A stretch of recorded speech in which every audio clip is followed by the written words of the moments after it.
Hello, everybody, and welcome back to another episode of Children's Worship. We're so glad that you're here to hear a story with us. We're going to start by turning on our Christ candle. It's a reminder that God is always with us and that He calls us to be the light of the world. And the main way we can do that is by being kind and showing love and patience to everybody that we talk to and people that we see, and most especially the people that we love the most, like our families and close friends. We are still in the season of Easter, which is why we see the white paraments. We're now the third Sunday into Easter. We're working our way up to a really special Sunday when we're going to have red paraments called Pentecost, which we'll be talking about in a few weeks. But we have another story today that takes place along the Sea of Galilee. So we are going to get started and listen to our story.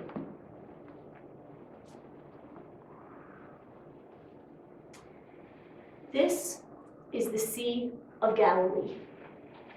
So many important things happen by the sea that we need a small piece of it to help us tell the stories. The sea is a wonderful and strange place. When the wind blows, the sea becomes very rough and wild. And when the wind is calm, the sea is peaceful and still.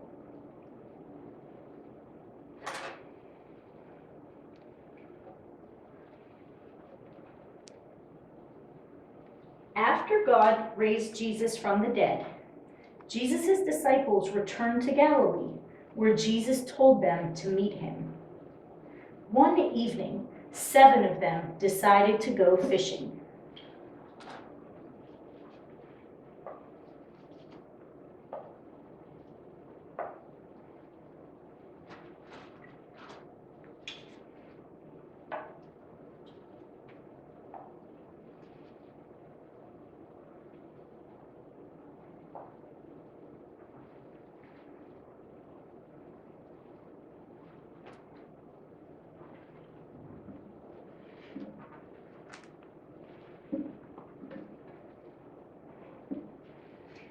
They fished all night,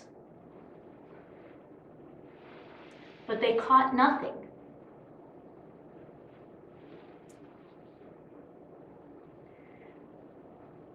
Just after daybreak, they saw someone on the beach.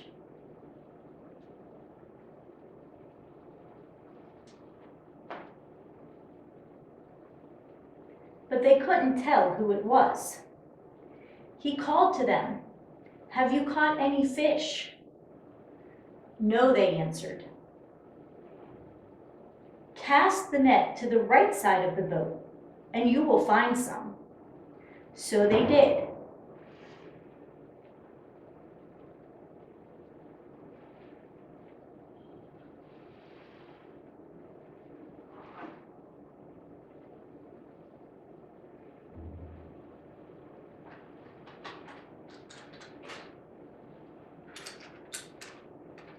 Now there were so many fish that they couldn't pull in the net.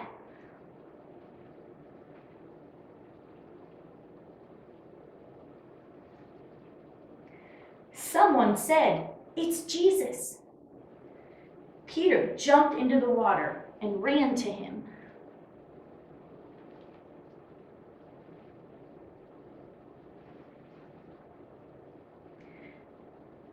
The others came in the boat, dragging the net.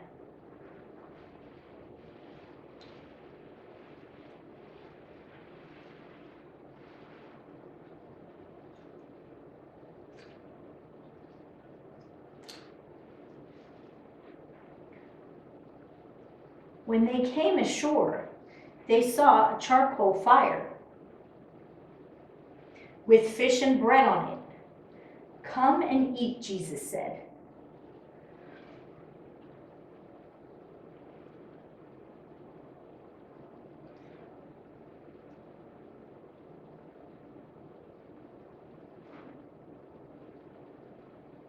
The disciples realized that this was Jesus. Then Jesus took the bread and gave it to them.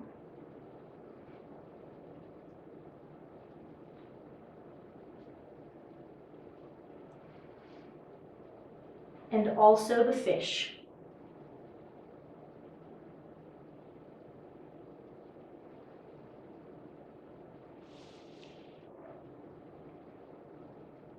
When they had finished eating, Jesus said to Peter, "Peter, do you love me more than these?" "Yes," Peter answered, "you know that I love you." Jesus said, "Feed my lambs." A second time, Jesus asked, "Peter, do you love me?" And Peter said, "Yes, you know I love you." Jesus said, "Tend my sheep." A third time, Jesus asked, "Peter, do you love me?" Now, Peter was very sad because Jesus asked him a third time. So Peter replied, "You know everything. You know that I love you." And Jesus said to Peter, "Feed my sheep."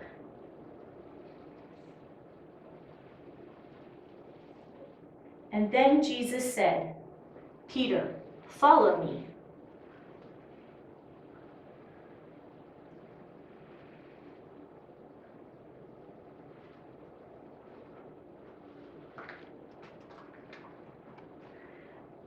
I wonder how Peter feels being with Jesus.